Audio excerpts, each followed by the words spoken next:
So this is Lego City, and there's quite a story behind each of these buildings, and quite a history that I tried to convey through the different styles of architecture. So I think if you were to start that story off, probably this little grocery store here would be one of the very early buildings built in Lego City, maybe around 1890. Obviously, this looks like an American, North American style city. This is a Romanesque revival architectural style.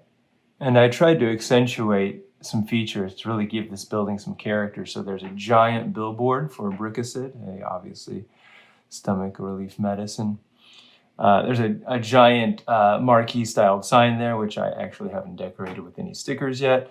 But these exaggerated features really give the building, I think, some character. This would be one of the very early buildings built, I think, in Lego City. Then I think over here you see a lot of history, right?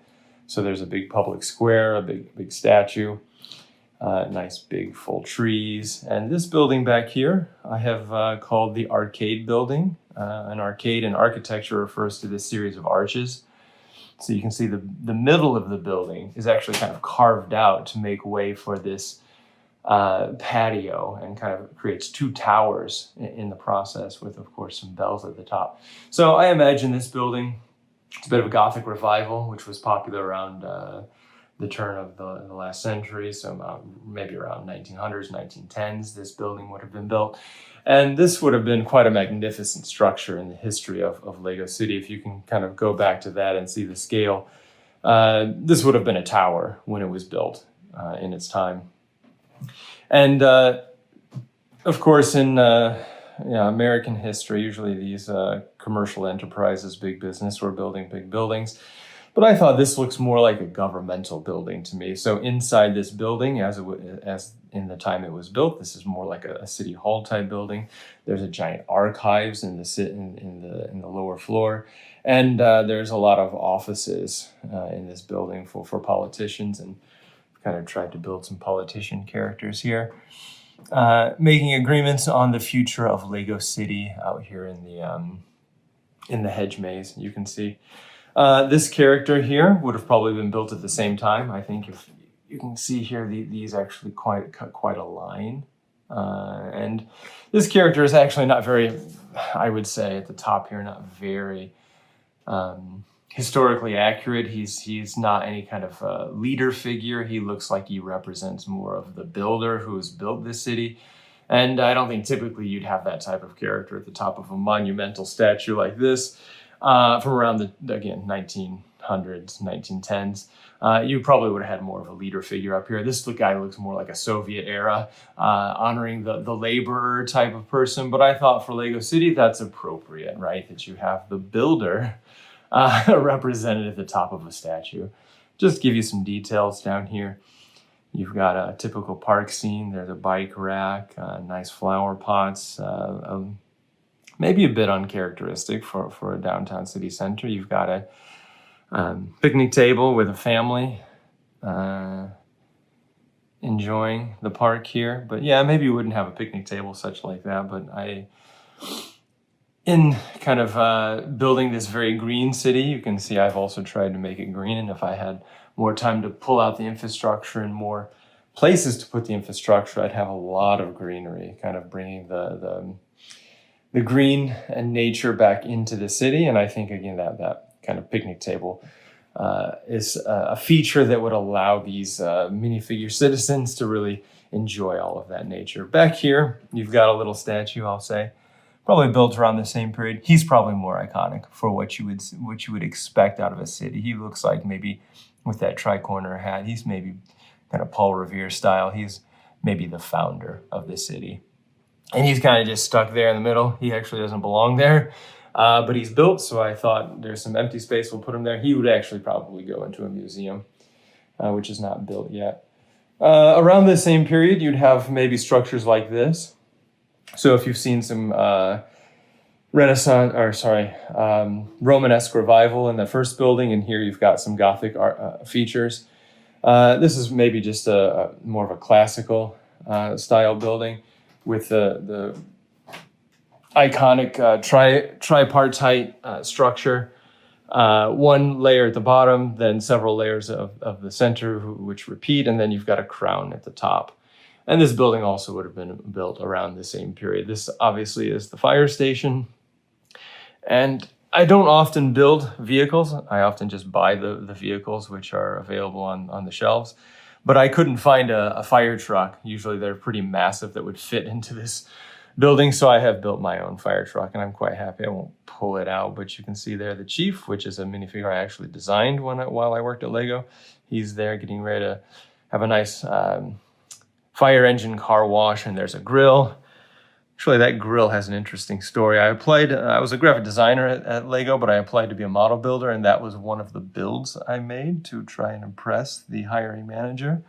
It functions, it opens, it's got grills inside. And it was to be built out of minimal pieces. I was given a set of pieces to build from, and that was one thing I built. And I liked it so much, even though it was from a very limited palette, unlike these other buildings, which I use an unlimited palette for. Despite that, I kept the build. I think it's a good build. There's the Dalmatian I also designed while I was at Lego. A lot of these figures here I was a part of creating. You've got some young mothers here and a baby. That carriage is not designed by me. And I think I will stop this video and make a second one, because I think it's getting kind of long. I don't want the file size to be too big. So, kind of continuing this tour of Lego City from the historical story that I've built around it. This building would have been a massive commercial building back in the early 20th century of Lego City. It's built in an Arabesque style. You can see down here I made use of a lot of pieces from, I think it was Prince of the Persia at the time was released, and I made use of some of these new medium nougat arches that were coming out, and I coupled that with this great, rich, dark orange color, which is one of my favorite colors in the Lego palette. And so this building maybe would have been built in the 1920s. As some of these kind of commercial giants would have been started to build. I should say also this building is one of my favorite designed. It's also got a very narrow footprint, 16 by 32 base plate, whereas some of these other massive structures, which we'll get to, have a much larger footprint. So this is very iconic of what I think you would have seen in a North American city of this time, where the footprints were designated, but people kept pushing taller until some more coordinated efforts came along to demolish footprints and build even larger. And I think in the story of Lego City, you would probably come to the Metropolitan Park Tower next, which is this massive, tall, white Gothic revival building. It would probably been it's obviously modeled after the Woolworth building, which is built in the 1920s. So that's around the time period when I imagine this structure would have been erected in Lego City also. So it's got the classic sand green and white combination, and I've coupled that with, again, a lot of greenery. I tried to stick in little rooftop patios where I could, to again give that feeling of that we're bringing the nature back into the city with this. So maybe those greeneries wouldn't have been there originally when the building was built, but here in the 2020s that we are now, it's been given this green rooftop. There's again a nice, I talked about that arcade. There's a nice arcade going down at the bottom here. This feature of the building here sticks out a bit. You've got the words escaping me for what you would call this, a bay window. You got a series of bay windows that protrude out slightly from the rest of the building. In the front, you've got a nice, massive window, which gives the overall form of this building some nice structure. And there are some giant lighting fixtures which hang outside this building, 2 on each side. Inside there's a bakery. I probably won't have the hands to be able to get inside and show you the nice detail inside this building. But these two levels are actually connected. They don't separate, while the other layers you can easily just take off. But that two floor build, which is kind of combined, allowed me to develop a nice spiral staircase, which goes up to a mezzanine level, I think it's called in architecture. And that whole first white section you see there makes up that mezzanine level, which is where you take your bakery and your coffee and you go up there and sit, and there's a nice garden inside there, which is about equivalent to what you see up here. Different types of foliage on the inside though. Up here you've got some more like tropical plants. You see inside it's some more flowers and so forth. This back structure actually here on the Metropolitan Park Tower was actually inspired by the Tribune Tower here in Chicago. There's some great pictures of these massive pillars which are on the near the crown of the Tribune Tower. And that's where that feature on the back came from. So while the majority of the color palette, the overall shape and structure was based off the Woolworth, which is in New York City, built in, I don't know what I said earlier, but I think it's 1913. Some features were borrowed from the Tribune Tower. Now, you can kind of see here, we've got some Arabesque, we've got some Romanesque revival, Gothic revival, some classical, and another Gothic revival. Gothic revival is, of course, really nice to build in Lego because you get a lot of detail. What we come to next is another classic form of American architecture, and that is the Art Deco style, which, for those who know the history of the Tribune Tower in Chicago, it was pretty monumental because it was a contest, and several firms put in a design for the contest. What was built was Gothic revival architecture, but second place was something that the architecture community thought was very novel, and they hadn't quite seen anything like it yet. It became the foundation. That drawing, though the building was never built, became the foundation for a lot of architects to develop this Art Deco style in architecture. And I've tried to then, of course, in the history, you would have come this in the 1920s, let's say. This building is then from the 1930s, where Art Deco in Chicago and New York really started to take off. Another feature of this building is that during this time, I talked about, instead of kind of that spot zoning, these small little zones being developed taller and taller, this would have been a building which was intentionally made to be kind of a city within a city. In the 1930s, that was also a trendy concept. So it features kind of many little buildings within the building itself, and I'll try to capture that now. While the other buildings were office buildings, besides the two governmental buildings, the fire station and the arcade building, this I imagine is a hotel. And I have developed some graphics while I worked at Lego. You can see the crown on state because there's a crown at the top here. You can see. So there's still obviously some medieval features, and that's also, I think, consistent with Art Deco architecture. It was coming out of this medieval Gothic revival styling and developing features more man-centric, more modern, you could say. So while this is the main tower is probably the hotel rooms, the first floor would have many shops, and I've developed a bookstore, I've developed a jeweler. There's obviously a reception desk. There's a coffee cart in there. There's again, with the greenery, a garden of some tropical plants. There's a lot of shops and things to do at the bottom, going into that city within a city feel. And then the back here is a convention hall, which I think this might be the only building where I can realistically get into here and take off this and get some kind of a shot. So this would be like a convention hall. You can see maybe I've done some. Yeah, it's not that great of a shot, but in there's some chandeliers, kind of in a slightly Art Deco and slightly medieval styling. And there's some birds making a nest and other details on the top there. It doesn't look like it's coming out very well, so I don't think I'll waste time on that. I think I'll stop this video and make the last.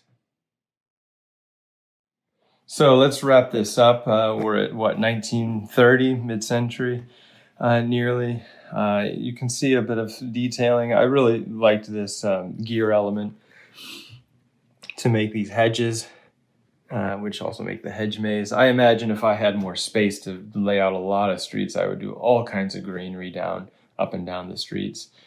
Yeah, I didn't say actually, there's a clothing shop in this dark orange building. You can see some clothing for sale out here. I picture there's this sub-brand in Lego City called Sports Clothing. So it's a sports clothing shop. Speaking of vehicles that I designed myself, this car is a very simple, the most simplest type of car design you can imagine. It's almost symmetrical except for that window, which sets you off to a front and back of the windscreen, sorry. And I'm very happy with the simplicity. Obviously, you can tell I'm very much focused on the architecture and the story that the architecture tells. And I'm much less interested in the vehicles. And I like the minifigures. Obviously, I'm building to minifigure scale, but ultimately they are there to help tell the story, the historical story of the architecture. But it's an official set designed while I was a Lego. I might have done the sticker sheet for that, I'm not sure. But this dump truck here might call for some words to be put to it, because there's a garbage truck on the shelf right now that looks very similar. And I've taken that design, but I think because it's designed for a 5-year-old, 5+, it lacks a lot of details and things that I can do, having the liberty not having to sell a product to 5-year-olds. For example, in the garbage truck, the garbage truck on the shelf, there are no rear view mirrors. The front is not as massive, and you can see maybe, yeah, you can't really see, but on the side there's some nice details with where you would have put the, by using a treasure chest, actually, that's where you put your gasoline and storage on this. So I added and modified that garbage truck. But what was nice about buying that truck is this nice teal color, which you wouldn't get anywhere else in the city. So there's other garbage trucks, and I have them, and there's an orange one, and there's a bright green. But those colors are more common in this city. So to take that dark turquoise color and to modify that to kind of match the design language of the rest of this made a lot of sense. So I have other architecture design, but I don't have it built and I don't have room for it here. But as we go into the mid-century, obviously, we come to the very modern architecture of this building here. And what was the other industries that were happening at this time were, obviously communication. So buildings of this era have a lot of communication attachments near the roof usually. And that's mirrored in this design. It's actually not inspired by any architecture in America. And it's more inspired by the Brutalist the Brutalist architecture of the Soviet Empire, and my time spent in Russia informed this building a lot. And also this little kiosk that sits outside. Don't think about it, but Russia is mainly, although cultural, it's European, it's an Asian geography. And outside these massive Brutalist buildings in St. Petersburg that I saw, there were often these little kiosks that looked this looks more like a Pizza Hut, but I was trying to accomplish a bit more of this Oriental, at least from an American perspective, this Oriental feel of some of these kiosks. And that's what I've tried to do here. You can see some teenagers out here using the medium short legs there. I tried to capture some teenagers and some nice plants. There's so many colors of those little plant pieces, so you can do some nice, interesting color combinations. Now, this building is, when you look at it straight on, it looks a bit hollow, unfortunately. I wish those tinted windows were a little darker so that it looked as solid as it does when you look at it from the angle. There, I think it's really, it looks really like the Brutalist type of architecture that you would find. And of course, with Brutalism, there's often just raw concrete showing. That's what I've tried to do here. Glass, concrete, really showing off the materials that the building is made off of. It's removed of ornate details in order that that material really stands out in the urban landscape. So this building, yeah, what would it have been built? Maybe in the 1940s, maybe probably closer to 1950, let's say.